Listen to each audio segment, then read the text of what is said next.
are of Bad Bank, IBC versus ARC, the efficacy. So I would like to answer all these questions by the statements in which the answer is buried.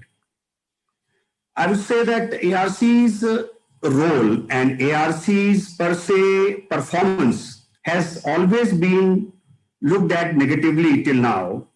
And the numbers that everybody has known and everybody has seen are incorrect.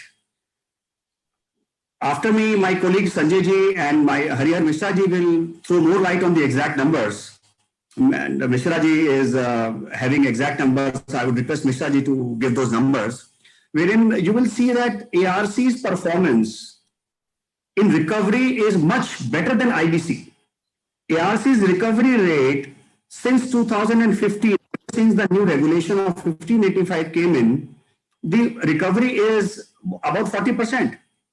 IBC, how many cases have been resolved? IBC, how many cases, what has been received? How many businesses have been turned around? It is a big question mark. So success story, real success story is in ARCs, for which the data available in the market or with different agencies or the departments is insufficient and inaccurate. We are happy to provide the data as an association so that the true picture comes out, which you will come to know. IBC is certainly a landmark change in the laws of the country. It has been the biggest reform as far as the resolution of the bad asset goes. Everything has a pro and a con.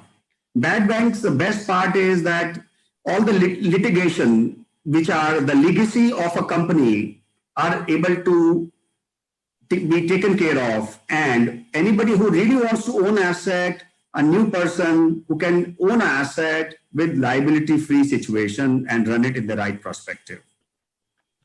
Now the Bad Bank platform, which is now coming up, I would say that subject to ARCs getting a level playing field.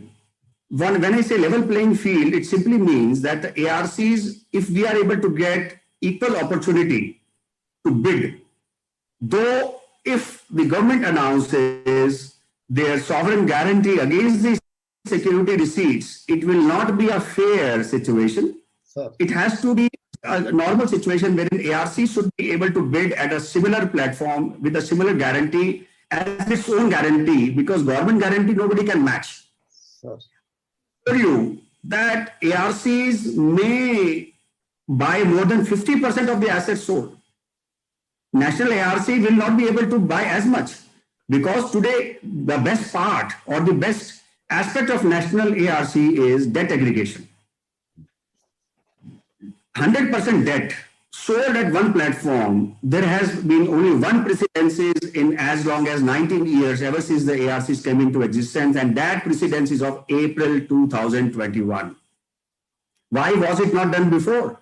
The ARCs could have shown much better performance. We could have shown much better resolution. If we were to buy an account having 10 different lenders, it became a Herculean task for us to debt, which took us years and years. Without having a sufficient amount of debt or sufficient percentage of debt, we do not get any authority or any power to deal with the debt. So what can we do? If resolutions are delayed, it is because of various restrictions, various limitations or the hurdles that we always face. Given a fair chance, given a fair opportunity, we ARCs will show we mean business, and we have many success stories. If I start telling you in this webinar, possibly we will end up after 24 hours. We have so many success stories behind us, each of us ARCs. Fantastic success stories of revival, rehabilitation, and reconstruction of the businesses that we are meant to do. ARCs are here to perform, and ARCs are the best professionals for resolving a stress asset. Bad Bank is a good idea. We welcome the idea, but we see Bad Bank the best platform for aggregation of debt. But for solutions, privately owned ARCs that are there, 28 in the country, are better in resolution, and they are going to be best in the resolution going forward. Thank you.